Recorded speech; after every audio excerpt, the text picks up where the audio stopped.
I'm Negan. Ha ha.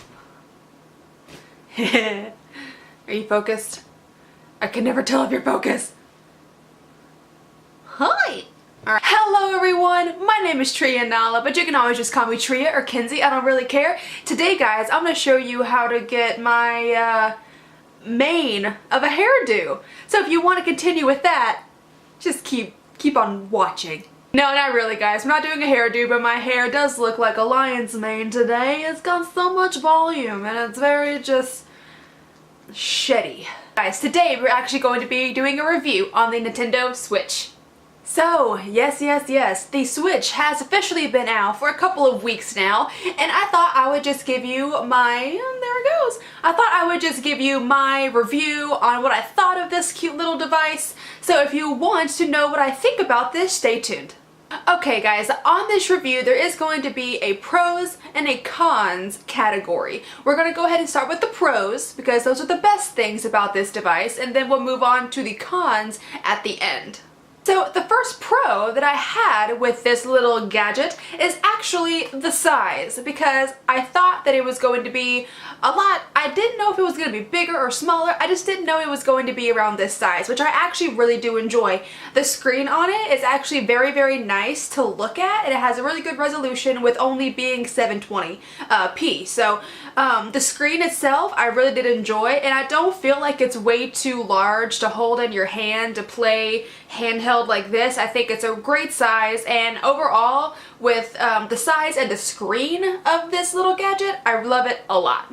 And the next pro I have with this system is actually these Joy-Con controllers. I did not think that I was going to like these at first. I thought they were way too small to fit properly in your hand and comfortably in your hand, but I was actually very wrong. They are very nice to hold. You just hold them like around here. If they're plugged into the actual system, you just hold it on the side like this, and they're actually really not bad. I do know a few people that got this system, like friends of mine, and they actually had trouble reaching the right control, like the right control stick. That's what it's called. The right one here, the left one obviously is super easy because that's where your thumb is supposed to go. But some people were having some trouble doing the right one because you kind of have to like bend your thumb in an awkward direction. With me, it wasn't really a problem. I just guess I have smaller fingers than my friends that also have this system. I don't really know, but it's never been a problem for me, and I really do enjoy these little guys. I actually think, I read up a couple places and did some research, and these guys actually have like virtual reality-esque technology already in them, which is really pretty dope.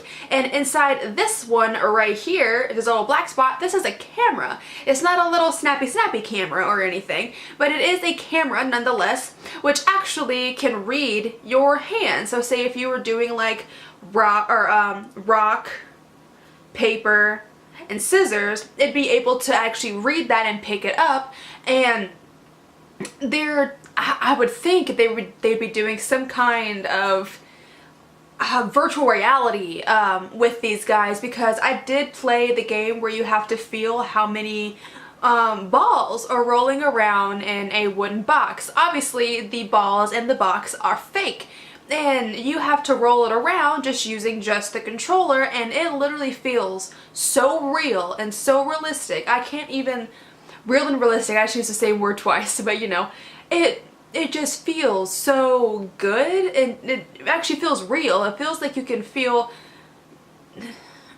actual like wooden balls rolling around in your hand and everything. It's their innuendo here, but you understand what I mean though. These are very amazing controllers, and I really do like them a lot. The next pro about the Nintendo Switch is the actual portability of it. You would think something that's this big would not be very portable, but in reality, it kind of is. In my experience anyways, all I had to do was just take the Joy-Con controllers off. I have a North Face jacket that I wear to work with me every day, so all I would do was take the screen, stick it in one pocket and zip it up, and then take the 2 controllers, stick it in the other pocket, and zip it up. I never had any problems with that at all. It didn't feel heavy. My coat didn't feel weird on my body or anything. So the portability for me is a 10 out of 10. Now, obviously, you can't fit this in something like your pocket unless you have like giant, massive like cargo pockets. So the pocket carrying is going to be a little iffy. Also, you could go ahead and just stick this in your purse. You know, if there's any ladies out there that do play the Switch, you can obviously put this in your purse or your handbag or your backpack, anything like that, and it would be portable pretty easily, but not probably the pocket port. And another pro that I did find with using the Nintendo Switch is the actual buttons. I probably should have said this when I did the Joy-Con controllers, but you know, here it is now, a little bonus for you. But yeah, the buttons on here are actually very, very nice. They don't stick. I haven't had any problems with them sticking or being unresponsive. They're very responsive because I've been playing Legends of Zelda Breath of the Wild like a madman. I've literally played probably 100 and something hours into that game already, 150 hours into the game. I've been playing it a lot, let me tell you right now. Scratch, scratch, scratch. And then, but I've never had any problems with the button sticking or not responding or anything like that. So, on buttons, give it a thumbs up. Alright guys, and now we're going to be moving on to the cons. Yes, there are a couple of cons with the Nintendo Switch that I found, in my opinion, in my time playing the system. The first one on there is that the battery, obviously that's the biggest one that everybody talks about, I think, is the battery. The battery for me, if I took it out of its dock at around 5:20 in the morning, because I go to work at 6 o'clock in the morning, so if I took out the dock, can't even talk, if I took it out of the dock around 5:20, then I would have to charge it when I got home. Even though it wasn't that much of a play period, I only have probably about an hour and a half every day to even play this while I'm at work. But the battery life is only about 2 hours. So it's not going to be something that you can just walk around and carry with you all day long and expect to get a lot of gameplay out of it. It's not a DS. It's not a DS in the slightest. It will die on you. It dies pretty quickly. So that's one really big issue that I did find with it. And then the other one kind of going in with that is that the docking station, I love the station itself, the docking station is great, but I wish there was a way that you could charge the Nintendo Switch without having to put it in the docking station. Like with, you know, with a wall charger or something like that, because I find it very hard when my battery starts to say it's dying and then I have to stop playing entirely and put it on the dock or switch over to my TV.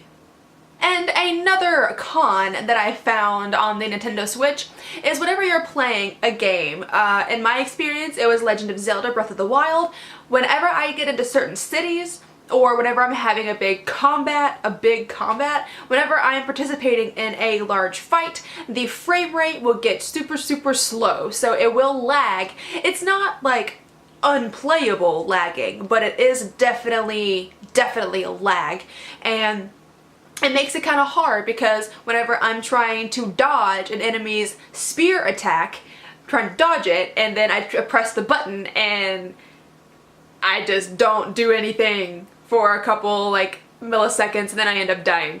So that part kind of sucks, that the frame rate in certain cities or villages, or when you're getting into a big massive fight, that the frame rate does drop so low, because that does make it very hard to continue playing until the frame rate picks back up again. And then the last con that I had with the Nintendo Switch is the actual, I know I said the screen is great. I love the screen, but I don't like the fact that it's plastic.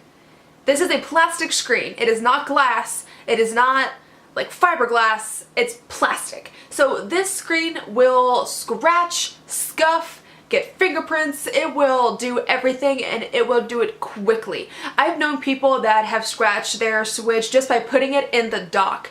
I don't know why Nintendo didn't make some padding around the dock or anything like inside of it to prevent this from happening, but they have not already. I think in the future they'll definitely make one that is glass. a glass screen, but for now this one is totally plastic, so I would highly recommend getting a screen protector on this one if you have not already. I have not, but I'm very, very careful with my devices. So I don't really think I'll need one, but I might get one anyways just because I don't want to risk it. But yeah, the screen is plastic. Boo. And that is all the time we have for today, guys. Thank you so much for watching this video, and if you liked it, please click up that like button and then subscribe if you want to, so you can follow on our journey to become the best. Like no one ever was. Okay, bye.